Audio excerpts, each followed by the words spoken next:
दोस्तों शुरू करने से पहले डिस्क्लेमर की वीडियो सिर्फ और सिर्फ एजुकेशनल पर्पस के लिए इन्वेस्टमेंट एडवाइस नहीं है, तो वीडियो को देखकर आप सीख सकते हो और इन्फॉर्मेशन को ले सकते हो। बाकी इससे पहले एक वीडियो में आपको दे चुका हूं जिसमें हमने आज के मार्केट की सिचुएशन को डिस्कस किया कि आज मार्केट क्यों गिरा, साथ में इस तरह के मार्केट के अंदर किस तरह की स्ट्रैटेजी बन सकती है, मैं पर्सनली किस तरह की स्ट्रैटेजी बना के चल रहा हूँ, तो वो भी हमने यहाँ पे डिस्कस किया है। अब यूएस के बाजार पे आते हैं जिसके अंदर आप सिंपली नोट कर सकते हैं डाउ जोन्स अभी जस्ट 88 पॉइंट्स नीचे है, यानी न्यूट्रल है। और नेस्टे को भी देखें तो नेस्टे के अंदर भी कुछ खास नहीं है, अभी न्यूट्रल देखने को मिल रहा है। साथ में हम ये देखें कि मार्केट आज यूएस का इस तरह से क्यों परफॉर्म करा है, तो रीज़न वही है जो आज हमने फर्स्ट वीडियो में डिस्कस किया, जिसकी वजह से अपने मार्केट नीचे गए हैं कि फेड की जो मीटिंग है उससे पहले इन्वेस्टर्स थोड़े से कॉशियस है।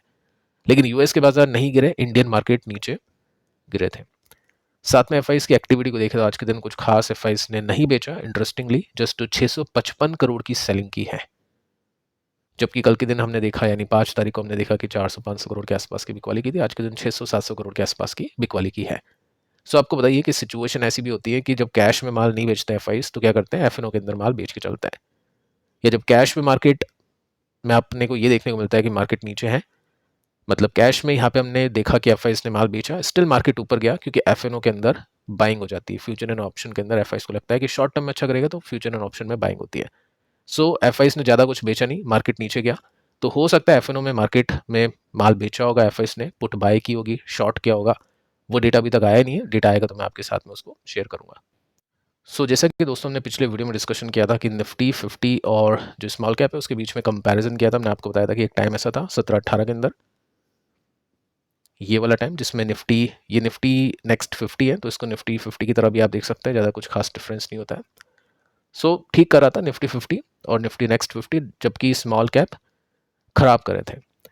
इससे पहले आप यहाँ पे भी देखोगे ना 12-13 की जो सिचुएशन थी उसके अंदर भी आपको सेम दिखाई देगा कि निफ्टी जो स्मॉल कैप है वो खराब कर रहा था, जबकि निफ्टी 50 ठीक ठाक सा कर रहा था। कहने का मतलब ये नहीं था कि 40% उस समय गिरा था स्मॉल कैप, निफ्टी 5% ऊपर था, ठीक है, तो आज भी ये होगा, अभी भी होगा, ऐसा कुछ नहीं है। परसेंटेज बेसिस में किसी को कुछ पता नहीं होता, जस्ट मैं आपके साथ में सिचुएशन बता रहा हूँ कि ऐसा भी हो जाता है कि जब स्मॉल एंड मिड कैप अच्छा करते हैं तो आगे चल के वो बहुत खराब करेंगे, इन्वेस्टर्स को रुला देंगे, और जब तेजी आएगी तो वो काफ़ी अच्छी आएगी। वो भी सिचुएशन आप देख सकते हैं। यहाँ पे बेस बनाया है 10,000 रुपीज़ का, कि ग्रोथ कैसी हुई है 2020 से अभी तक, यानी 23 तक का डेटा है। 10,000 अगर किसी ने इन्वेस्ट किए होगे तो सबसे ज़्यादा पैसे बने हैं स्मॉल कैप के अंदर, ठीक है, निफ्टी के कंपैरिजन में।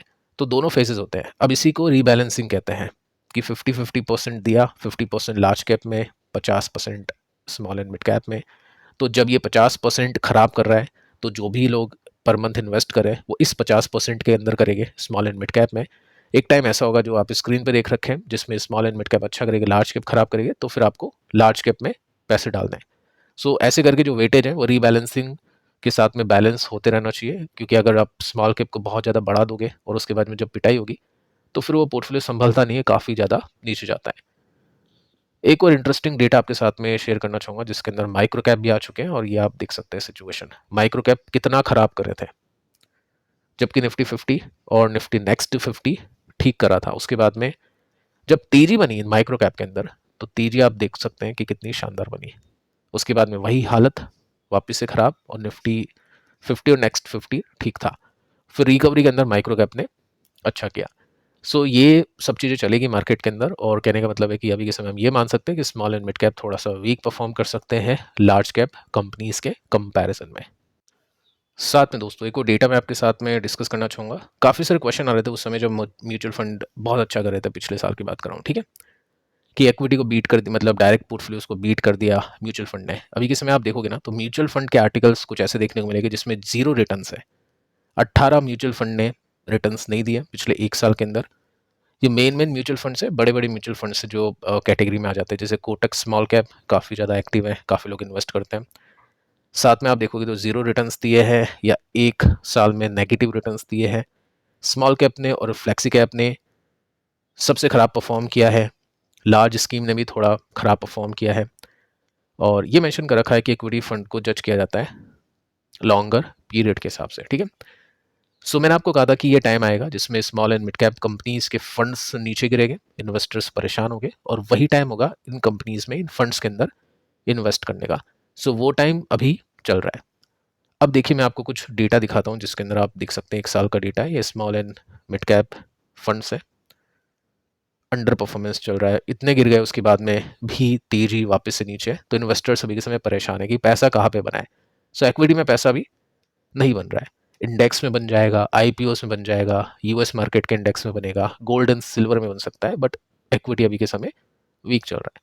सो पिछले एक साल के रिटर्न्स देखें तो स्मॉल कैप के अंदर जो सबसे बड़ा फंड है एसबीआई 7% नीचे, निपॉन को देखें 8% नीचे, कॉन्ट को देखिए काफ़ी फेमस 6% नीचे, मिड कैप की बात करें मोतीलाल ओसवाल मिड कैप 8% नीचे, एचडीएफसी मिड कैप ने अच्छा किया, बाकी मोतीलाल ने काफ़ी खराब परफॉर्म किया, यूटीआई मिड कैप देखे तो 3% नीचे। अब देखिए मैंने आपको एक और पॉइंट कहा था कि अगर कोई ऐसा करना चाहता है कि मार्केट के अंदर वो ट्रेड करे या एक्टिवली इन्वेस्टिंग करे और थोड़ा सा पैसा वो अपनी फंड में डालना चाहता है, सो वो क्या कर सकता है, वो कुछ ऐसे फंड को चूज करेगा जो अच्छा परफॉर्म कर सकते हैं। अब ये जो फंड है जो ऊपर आप देख सकते हैं ये लाइन है, वो कौन सा फंड है जिसको हम काफ़ी टाइम से स्टडी कर रहे हैं, पराग पारिक फ्लेक्सी कैप। अब ऐसा नहीं कि फ्लेक्सी कैप अच्छा कर रहा है, कोई भी फ्लेक्सी कैप उठा के देख सकते हैं, अच्छा नहीं कर रहा है, यही अच्छा कर रहा है क्योंकि ये जो फंड है ये डेट में काफ़ी ज़्यादा इन्वेस्ट करके चलता है, साथ में यूएस मार्केट के अंदर भी इन्वेस्ट करके चलता है, तो दोनों कैटेगरीज अभी अच्छा करिए तो उस वजह से ये बचा हुआ है। तो एक साल में इसने 7% के रिटर्न्स दिए हैं। सो इस तरह से कैटेगरीज बनाते हैं investors small and mid cap की, साथ में जो लार्ज कैप है उसके अंदर फ्लैक्सी कैप देख सकते हैं, चाहे ये हो या फिर कोई और हो। जियो फ्लैक्सी कैप के साथ भी हमने कंपैरिजन किया था, उसके अंदर भी डेट नहीं, वो भी काफ़ी ज़्यादा रिस्की फंड देखने को मिलता है। सो अब हम यहाँ पे रिटर्न्स देखें पिछले 5 साल के, तो 5 साल में आप देखोगे ना तो पराग पारिक को बीट किया है मोस्टली फंड्स ने। सो लॉन्गर टर्म में ये फंड्स आगे निकल जाएगा स्मॉल एंड मिड कैप, और शॉर्ट टर्म में पराग पारिक अच्छा करेगा, लेकिन वही बात है ना, लॉन्ग टर्म में फिर आपको स्टेबिलिटी जहाँ पे मिलेगी आप उसी में टिक पाओगे, नहीं तो फिर पैसे नहीं बनते हैं। तो कॉम्बिनेशन होना चाहिए और रीबैलेंसिंग आपको आनी चाहिए स्मॉल मिड में और लार्ज कैप में, ये तीनों कैटेगरीज के अंदर रीबैलेंसिंग जरूर से करिए, तब जाके आपका पोर्टफोलियो रिस्क या लो रिस्क हम बोल सकते हैं बनेगा। साथ में देखिए एक और डेटा आपको दिखा देता हूँ कि ऐसा भी टाइम आता है जिसमें 18-20 तक 2 साल तक पैसे नहीं बने स्मॉल कैप के अंदर, ऐसा भी टाइम आता है जिसमें 16 से लेकर 20 तक यानी 4 साल तक पैसे नहीं बने या 23% के रिटर्न्स मिले मोतीलाल ओसवाल के मिड कैप में। और उसी टाइम फ्रेम में अगर मैं एक फ्लेक्सी कैप फंड को देखूँ जिसमें डेट भी होता है यूएस इक्विटी भी होती है, तो उसमें ज़्यादा पैसे बने। सो ये सब चीज़ें आपको देखनी है। अभी के समय जो खराब परफॉर्म कर रहा है, अगर कोई लॉन्ग टर्म इन्वेस्टर है तो उसी में जाएगा, लेकिन शॉर्ट टर्म के लिए पैसे लगाना चाहता है तो अभी के समय मार्केट उस बेसिस का नहीं है। सो अब दोस्तों आईपीओज में आते हैं और आईपीओ को देखते हैं। मीशो का लग रहा था जीएमपी इसका गिरेगा, बट ठीक है नहीं गिरा, अच्छी बात है, 42% के गेन्स मिल सकते हैं।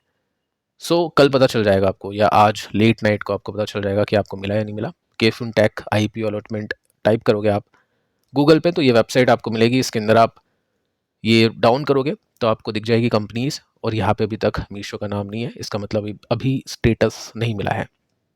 कल या तो आपका पैसा रिफंड हो जाएगा, अनब्लॉक हो जाएगा, या फिर आपका पैसा कट जाएगा, जिससे आपको पता चल जाएगा कि आपको मिला है या फिर नहीं। सो अब दोस्तों स्टॉक्स पे आते हैं। केन्स टेक्नोलॉजीज अगेन 12% के साथ में क्रैश हुआ है। एक्सपेक्टेड था क्योंकि सपोर्ट नज़दीक था, कॉर्पोरेट गवर्नेंस का जब इशू होता है तो फिर मार्केट उसको काफ़ी बुरी तरह से तोड़ता है। और ये एक पॉइंट आप देखिए, जब भी कोई स्टॉक ऊपर जाता है और उसके अंदर वॉल्यूम्स बढ़ते हैं, इसका मतलब वहाँ पे हो रहा है एक्यूमुलेशन, वहाँ पे बड़ा प्लेयर माल खरीद रहा है, तो चांसेस है कि उसके अंदर रिवर्सल होगा, तो हम इन्वेस्टर भी खरीदेंगे तो हमारा पैसा बनेगा। और जब भी कोई स्टॉक तेजी से गिरता है और उसके अंदर वॉल्यूम बढ़ते हैं, तो उसका मतलब होता है डिस्ट्रीब्यूशन, यानी कोई माल बेच रहा है मार्केट के अंदर, खाली कर रहा है। सो उसके अंदर कोई भी पैसा लगाएगा तो पैसा उसका टूटेगा। सो यहाँ पे आप देख सकते हैं वॉल्यूम काफ़ी मैसिव हो चुके हैं और डेली बेसिस पे इसमें से बिकवाली होती जा रही है, जो भी इन्वेस्टर खरीद रहा है पैसे जा रहे हैं, ऑब्वियस है क्योंकि फॉलिंग नाइफ अभी के समय ये बना हुआ है। 50% ऊपर से इसको तोड़ दिया जो कि नॉर्मल है, ये 60% भी नीचे मिले तो भी नॉर्मल होगा, क्योंकि जब भी इस तरह के इश्यूज होते हैं तो फिर दिक्कत होती है। अब किसी ने कल कहा था कि इसमें कंपनी ने अपनी गलती मान ली, तो ये भी एक अच्छी बात है, बट माननी ही पड़ेगी और कोई ऑप्शन था नहीं, क्योंकि गलत किया है, साफ डेटा में दिख गया, तो कंपनी को एक्सेप्ट करना ही पड़ेगा। तो उसको इन्वेस्टर ये नहीं देखेगी कंपनी कितनी अच्छी की कंपनी ने मान लिया, कंपनी माने या नहीं माने, कंपनी ने गलती की, ठीक है, तो वो चीज़ है। सो यहाँ पे अब देखते हैं कि कितना माल बिकता है, क्योंकि अब सपोर्ट के आसपास तो आ चुका है, और जिस तरह से गिर रहा है, अगर मान लो कल भी मार्केट ख़राब करता है तो ऑब्वियस है यहाँ से वो नीचे जा सकता है। सो एक एग्जिट यहाँ पे बन गया था इन्वेस्टर के लिए। एक एग्जिट अब देखते हैं यहाँ पे बनता है या फिर नहीं। बाकी तो एग्जिट चल रहा है, आप भी एग्जिट करो या नहीं करो आप नीचे कमेंट कर सकते हैं। बाकी जब भी ऐसे वॉल्यूम्स आते हैं, स्टॉक नीचे आता है, इसका मतलब है एग्जिट डिस्ट्रीब्यूशन वहाँ पे मार्केट के अंदर हो रहा है। BDL 6% के साथ में क्रैश। अब देखिए अभी जो मार्केट है ना समझ से बाहर होगा आपके भी। कोई भी कंपनी उठा लो, चाहे रिजल्ट अच्छे हैं रिजल्ट खराब है, रेसिस्टेंस पे है सपोर्ट पे है या बीच में है, स्टॉक नीचे ही नीचे गिरते हुए देखने को मिलेंगे। जैसे BDL आज काफ़ी पिटा, मोतीलाल ओसवाल ने बोला है 37% ऊपर जा सकता है, 2 घंटे पहले का आर्टिकल। इसके अंदर भी इस आर्टिकल के अंदर बोला है कि इसको 3 दिन पहले बाय कर लो। साथ में 8 घंटे पहले की न्यूज़ है कि डिफेंस पैक के अंदर स्ट्रॉन्ग मोमेंटम देखने को मिलेगा, बजट बूस्ट है, बट स्टॉक नीचे जा रहे हैं। सो प्राइस एक्शन को थोड़ा सा फॉलो करना काफ़ी इंपॉर्टेंट है कि प्राइस एक्शन आपको क्या बता रहा है। आर्टिकल्स के अंदर तो ठीक है थोड़ा सा आइडिया लग जाता है, लेकिन एक्चुअल जो अभी लाइव सिचुएशन चल रही है वो आपको प्राइस एक्शन ही बताएगा। तो सपोर्ट के आसपास है।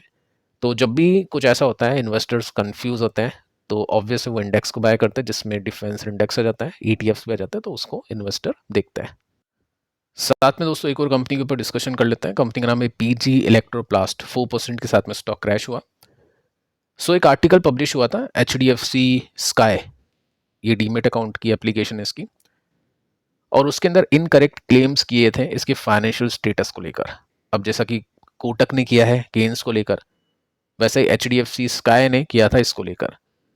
कंपनी ने देखा, कंपनी को लगा गलत है, तो कंपनी ने धमकी दी कि या तो इसको करेक्ट करो या फिर हम आपके ऊपर लीगल एक्शन लेंगे।